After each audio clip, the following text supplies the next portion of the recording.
What's up, everyone? Back for another beer review, and today is Wednesday, which of course means it's time for another Western New York Wednesday here on the channel. And the beer I'm reviewing today is actually another collaboration beer. This time between Strangebird, they are out of Rochester, New York, and the Big Ditch Brewing Company, and they are out of Buffalo, New York. And this is their Strangeburner.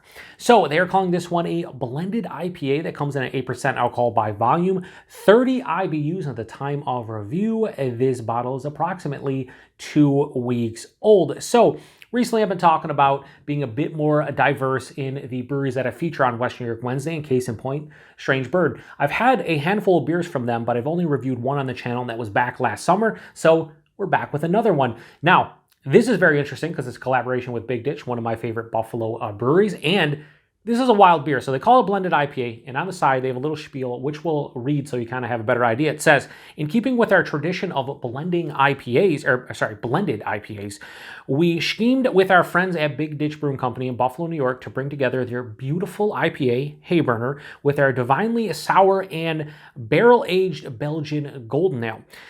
Elegantly tart, moderately bitter, gently sweet, with a lingering sour. What a lovely convergence. So we are talking about a beer, Hayburner, which is like a staple in the Western New York area as far as like IPAs go. You can find it on tap pretty much everywhere, and gas stations, everything. And then apparently their sour and barrel-aged Belgian Golden Ale they're using is a Gouden, which I've never had before. And then they're doing a blend of that, and then they are dry hopping them with New York hops. It says with New York hops. I think let's say New York State hops. Regardless, this sounds fantastic. I'm very curious about it because you don't see here in the Western New York area a lot of beers like this. You know, a blended IPA with a you're taking the basically a hazy IPA, or I guess they call it American IPA, and blending it with basically a barrel-aged sour Belgian Golden Ale. Pretty wild. Hashtag 50% proper glassware. We got the Big Ditch TQ, but it's not Strangebird, so whatever. We're gonna give it a pour here, and this is bottle condition, so try to get a decent head going on here. I don't want to, that's beautiful. I love how that poured out. A little bit of a cheat there. So I'm thinking this is going to be, funky, tart, a little bit of bitterness, it's going to be fun. It's going to be a fun beer. So in the hashtag proper glassware, how does this look? Does it look all right? It looks pretty good in the hashtag proper glassware, I think. Like, it looks pretty good. But you guys don't give a shit about the hashtag proper glassware. That's not really hashtag proper glassware. Beautiful, like this really hazy, burnt kind of orange color. Has about a finger, just over a finger of a super creamy, a little bit of soap sudsy look to it, but it has a white colored head. Very American turbid. Hold it up to the light. That kind of just looks, honestly, like Hayburner to some extent. There's a little bit, you can see like a little bit of the shadow, but for the most part, not really. So let's get a nose. Yeah, this smells to me like a sour IPA. Oh man, it smells like it's gonna have that acidity. There's like a little bit of like that barnyard kind of funkiness to it, like a lemongrass. Orchard fruits, peach, or not peach, pear. Granny Smith apple. There's underlying like under-ripened stone fruits like peach, apricot, nectarine, like things of that nature. And there's this, again, there's funkiness. There's this like peppery, almost like a white peppercorn. Very complex. Shout out to the train going by. And it has this nice, like, kind of, I would say more of like a floral kind of like spicy hop note.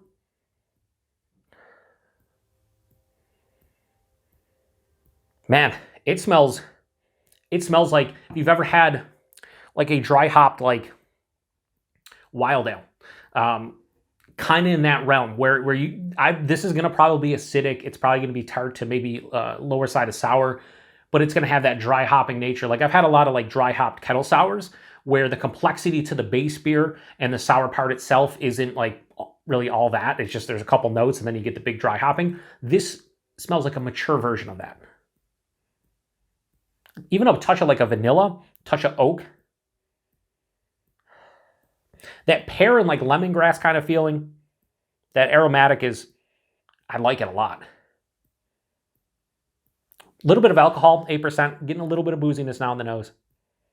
I could sit here and probably smell it for like another 5-10 minutes and pull out a bunch of different notes, but let's make my mouth water. I want to get into it. Cheers, everybody.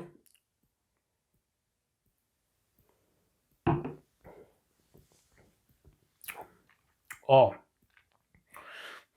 wow, that is bone dry.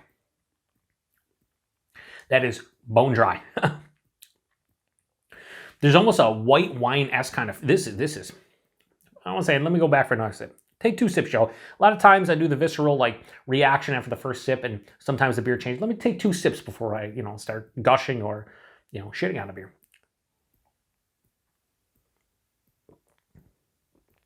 It takes the palate for a ride. Like as you take that sip, like from front to middle to the back of the palate, like the front of the palate starts out to me like Hayburner or like a hazy IPA, but by the time it finishes, it's nowhere in the realm of an IPA. All right, body and mouthfeel, 8%. Body's like medium, maybe a touch over, maybe a bit thin, but I think it helps for a style like this. You don't want it to be, I wouldn't want this to be higher side of medium, lower side of full for something that's supposed to be a little bit more refreshing, I think, for at least for what I'm looking for out of the beer. The mouthfeel, it has a very big crisp kind of nature to it. It's very effervescent. The carbonation dances on the tongue, very spritzy across the palate. But at the same time, it has a smooth, almost creamy sensation on the back of the palate as it passes through the palate. The mouthfeel kind of changes a bit. Like tip of the tongue to the middle of the palate, dancing carbonation. But as you swallow it on the back of the palate, it smooths out and there's a little like creamy sensation. So I really like the mouthfeel. Body's fine. The taste. As I continue to drink this one, this is not for the faint of heart for those of you who have like heartburn or acid reflux. I do. I take a pill every day, and it really doesn't bother me. Knock on wood. Knock on wood.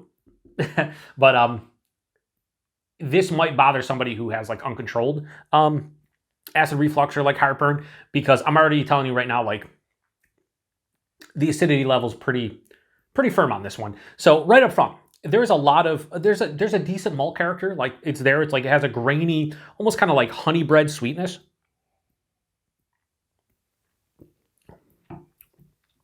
Yeah, it's like honey bread, a little graininess, maybe a little bit of wheat consent, like a honey wheat bread. Does underneath the palate. And then what I said in the beginning is it kind of drinks like a hazy or even like just a old school American IPA at the beginning, because I'm getting a lot of citrus forefront. I get like grapefruit, like a white grapefruit, orange. That kind of hits me right at the front of the palate. And again, it's not like there's a little bit of juiciness to like the orange and the grapefruit, but it's more like a pithy kind of zesty citrus character. As it continues through, that's where this beer kind of goes from that to more of that, wood-aged, sour Belgian Golden Ale. There is a lot of like lemongrass. Like I'm getting lemongrass. There's orchard fruits. There's more of like a pear. That under-ripened kind of stone fruit I was talking about, the peaches and the nectarines and the apricots. It's more in that realm. It has like this kind of more tart, sour kind of stone fruit vibe. Like if you've ever had it under-ripened like peach, it's not sweet like an over-ripened one. It has and different kinds of peaches have different kinds of characteristics, but it's more like a tart peach. About 2/3 of the way through the palate is where I get more of that, the hot character that's in that kind of floral spicy realm. Again, white peppercorn, could even say just regular pepper. There's a little bit too of the, there's a little bit of, I just taste like my brain just completely shut down there because there's something hang on, I'm tasting on the back end here. It's almost like a sweet, like a slight, I know it sounds stupid, like a slight sweet cinnamon on the background. I just got like after what, half dozen sips, it just kind of changed. But anyway, to go back to that like peppery kind of thing, it's both the hops, I think, kind of mixing in with that Golden Ale. It has more of like a peppery kind of, again, white pepper, black pepper kind of feeling on the back of the palate. There is a omnipresent kind of firm tartness. This isn't sour, it's more tart than anything. But it's definitely, this is more in that sour IPA realm. It also has, again, a bone dry finish. While it's relatively sweet at the front of the palate, this finish is dry. This is more dry than, and a lot of times I'll do all 60-40. This is like dry to me, dry to sweet, balance in terms of like actual numbers, percentage-wise, this is like 70-75% sweet and like 20-25%, or 70-75% dry, 20-25% sweet. This is very dry. This is almost like a white wine kind of dryness. And I think it might even be like a little bit maybe of that oak tannin dryness you're probably getting from the wood-aged sour Belgian Golden Ale there, Gouden Boom. The bitterness, not too big on this one, like a mild bitterness. I didn't expect it to be all that bitter. I expected more of that, sour kind of dry feeling, and that's what I'm getting. The acidity, I think I misspoke because I said, this might be a bit too acidic. Again, if you have uncontrolled, acid reflux or any kind of heartburn, yeah, you're probably not going to enjoy this. You're probably going to get it. It's probably going to activate it, but it's like mild to moderately acidic. There is an acidic punch on the back of the palate, like underlying. This is what I can say about this beer. This is a fun fucking beer. This is fun. It's just fun. I like that they did a blend of, Hayburner and then their own beer, and then they said it's dry hopped with New York State hops. It's a fun local beer, man. And it reminds me of some of the better sour IPAs I've had, or even dry hopped. Again, sours in general. Like some of the ones I enjoyed, like kettle sours, were from Grimm, their Pop series. I really enjoyed that series. I think something about sour IPAs or dry hopped. I've always said dry hopped sour beers work better for me than a straight up sour IPA. I always feel they're a little bit more boisterous with the hops and they kind of work. And I think this blend, and then they dry hopped it with the hops, I think this actually helps me enjoy this more than if they just called it a sour IPA. I think them calling it a blended IPA works way better for describing this, because that's pretty much what this beer is. Oh yeah, 8%. It smelled boozy in the nose. There is a pretty solid warming, more into my stomach than in my chest. Like it's just kind of sitting at the top of the stomach. It's just like a warming sensation. This is really good. This is what I would say.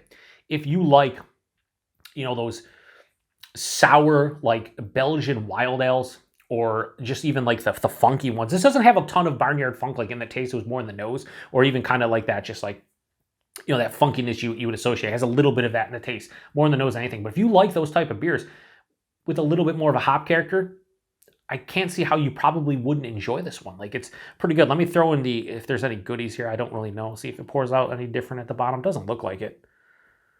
But I'm just gonna give this a rating. I'm gonna have to take another sip because I don't think just in case it changes it.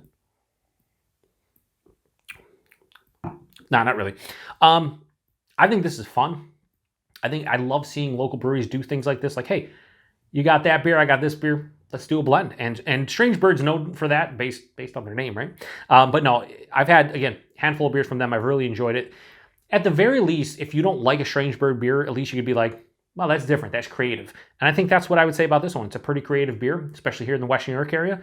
And I'm pretty happy with it. I don't think it's amazing, but I think it's very tasty. I'm going to drink the rest of that, and I'm not going to hate my life.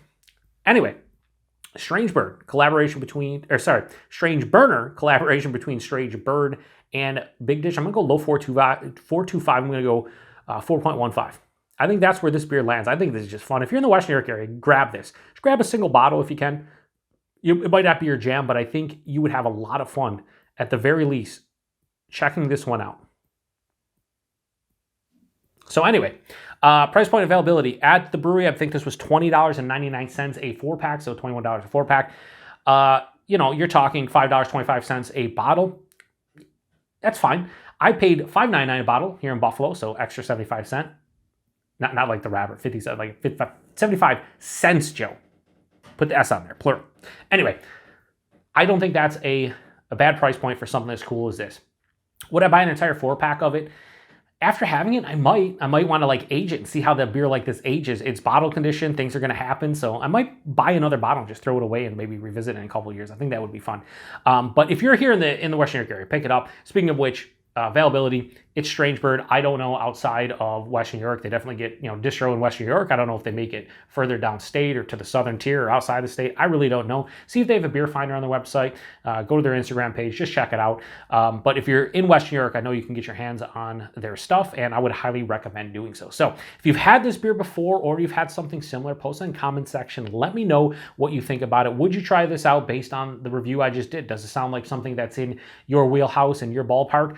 Because for me, I don't usually gravitate towards beers like this, but when I saw them, say they were going to release it, and then I saw a couple Untapped check-ins from Untapped friends, I was just like, I'm going to give that a go. It sounds like a fun beer, and sure enough, it's an extremely fun beer. It's pretty damn good, and I'm happy I picked it up. So appreciate everybody stopping by for another beer review here on the Beer Patrol. Check back next week. West New York Wednesday should be an Eclipse beer. I want to review Big Ditch's Eclipse beer, which is a black IPA. We'll see if I can grab a can of it. If not, I'll pick something out locally and give it a go. But I want to review that beer specifically because you don't get a lot of black IPAs. Kind of fits the mood. And a lot of the other, Eclipse beers are kind of like, dark lagers, which I love. But black IPAs I don't review enough on the channel. So I kind of want to grab that one. We'll see.